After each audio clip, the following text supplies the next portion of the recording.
Online ട്യൂഷന്റെ 7ാമത്തെ class ആണ്.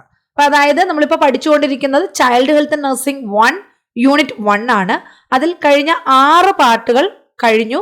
അതായത് അതിന്റെ ഇമ്പോർട്ടന്റ് ആയിട്ടുള്ള കുറെ പോർഷൻസ് ആണ് നമ്മൾ കഴിഞ്ഞ 6 ക്ലാസ്സുകളിലായി പഠിച്ചത്. ഇന്ന് വീണ്ടും ഇതേ ചാപ്റ്ററിലെ 2 ഇമ്പോർട്ടന്റ് ആയിട്ടുള്ള പോർഷൻസ് ആണ് നമ്മൾ നോക്കാൻ പോകുന്നത്. നോക്കാം. അതിന് ക്ലാസ്സിലോട്ട് പോകുന്നതിന് മുന്നേ നമുക്കൊന്ന് സിലബസ് നോക്കാം. ഇതുവരെ പഠിച്ച പോർഷൻസ്, ഇതുവരെയുള്ള എല്ലാ കംപ്ലീറ്റ് പോർഷൻസ് ഇത് കംപ്ലീറ്റ് ആയിട്ട് നമ്മൾ എടുത്തു. ഇതുവരെ എല്ലാം എടുത്തു കഴിഞ്ഞു.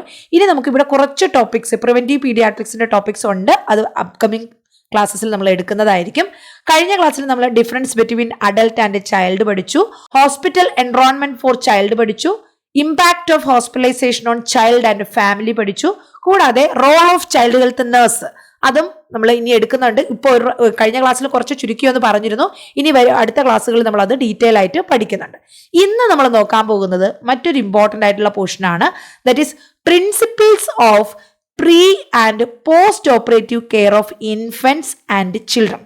അതായത് അഡൽട്ട് ഹെൽത്ത് നഴ്സിംഗ് പോലെ തന്നെ കുട്ടികൾക്കും എന്ത് ചെയ്യും? സർജറി ചെയ്യും അല്ലെ.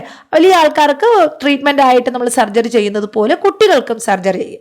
അപ്പോൾ ഇൻഫന്റിനും ചിൽഡ്രനും സർജറി ചെയ്യുന്നതിന് മുന്നേയും സർജറി കഴിഞ്ഞതിന് ശേഷവും എന്തൊക്കെയാണ് കാര്യങ്ങൾ ശ്രദ്ധിക്കേണ്ടത്, എങ്ങനെയാണ് അവിടെ കെയർ കൊടുക്കുന്നത്, പൊതുവായിട്ട് എന്തൊക്കെ കാര്യങ്ങൾ അവിടെ നോക്കേണ്ടിയിരിക്കുന്നു, ഇതെല്ലാമാണ് നമ്മൾ ഇന്ന് ആദ്യം പഠിക്കാൻ പോകുന്നത്. ഇവിടെ നോക്കാം, principles of pre and post operative care. First നമുക്ക് ഇൻട്രൊഡക്ഷൻ നോക്കാം.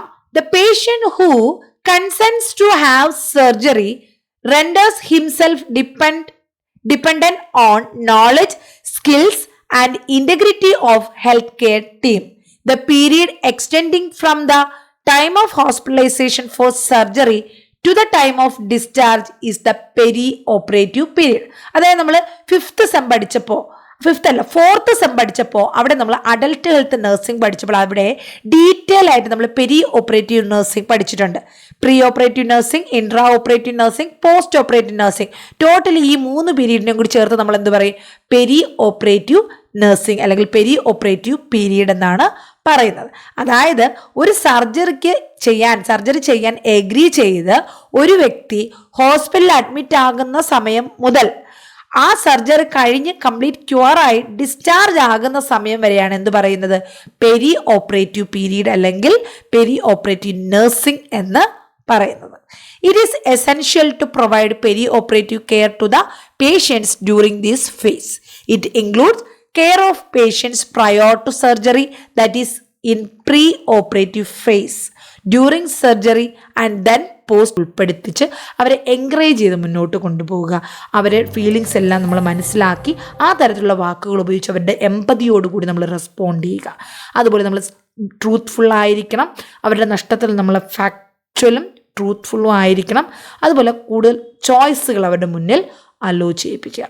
ഓക്കെ, അപ്പോൾ ഇത്രയുമാണ് അഡോളസൻസ്. പിന്നെ ടീനേജേഴ്സ് ആകുമ്പോൾ നമ്മൾ അവിടെ എന്ത് ചെയ്യുക?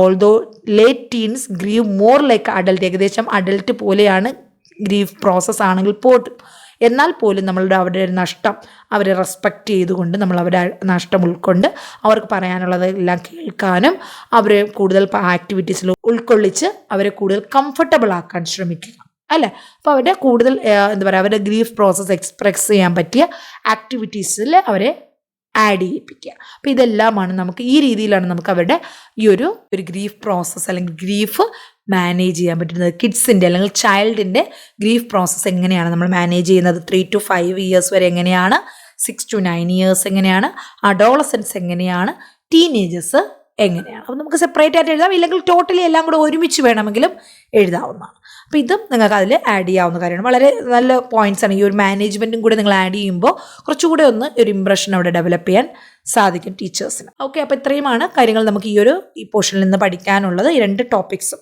പ്രീ ഓപ്പറേറ്റീവും പോസ്റ്റ് ഓപ്പറേറ്റീവും പ്രിൻസിപ്പിൾസ്, സർജറി പ്രിൻസിപ്പിൾസ്, കെയറിൻ്റെ പ്രിൻസിപ്പിൾസ്, പിന്നെ അടുത്ത് കഴിഞ്ഞാൽ ഗ്രീഫ് ബെറിയുമെൻറ്റ്, അതിൻ്റെ മാനേജ്മെൻറ്റ് കംപ്ലീറ്റ്ലി ഒന്ന് നോട്ട് ചെയ്ത് പഠിക്കാം. ഓക്കെ.